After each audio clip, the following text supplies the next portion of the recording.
அசு, ஹாஸ்பிட்டலுக்கு செக்கப் போனாலே பயமுறுத்துவாங்க. அதுக்கு தான் ஹாஸ்பிட்டல் எல்லாம் வேணான்னு சொன்னேன். அம்மா 40-45 தாண்டினாலே நம்ம உடம்ப நாம பத்திரமா பாத்துக்கணும்.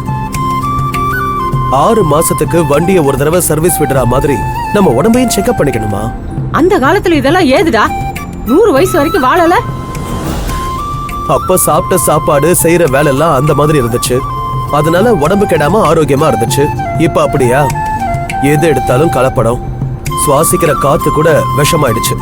அப்படி இருக்கிறப்போ நாம தான் கொஞ்சம் அக்கறை எடுத்து நம்ம உடம்ப பாத்துக்கணும். என்னமோடா, நம்ம பிறக்கிறப்பவே நம்ம தலையெழுத்த ஆண்டவன் எழுதி வச்சிடறான்.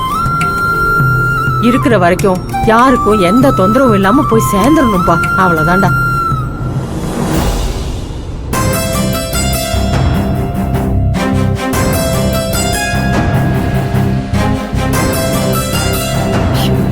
லேட் ஆகுதே. ஆட்டோ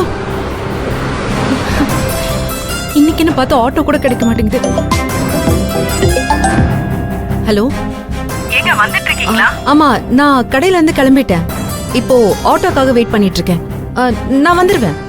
லேட் ஆக்கிடாதீங்க, சீக்கிரம் ஃபங்க்ஷன் ஆரம்பிக்கணும். அதெல்லாம் இல்லம்மா, நான் சீக்கிரமாவே வந்துருவேன். சரிங்க.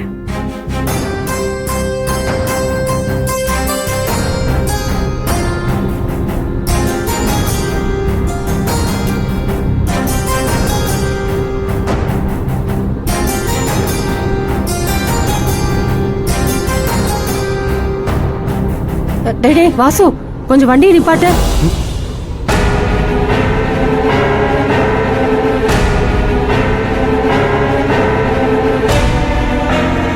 என்னம்மா, எதுக்கு இப்ப வண்டியை நிப்பாட்ட சொன்ன? அங்க அங்க அங்க பாருடா.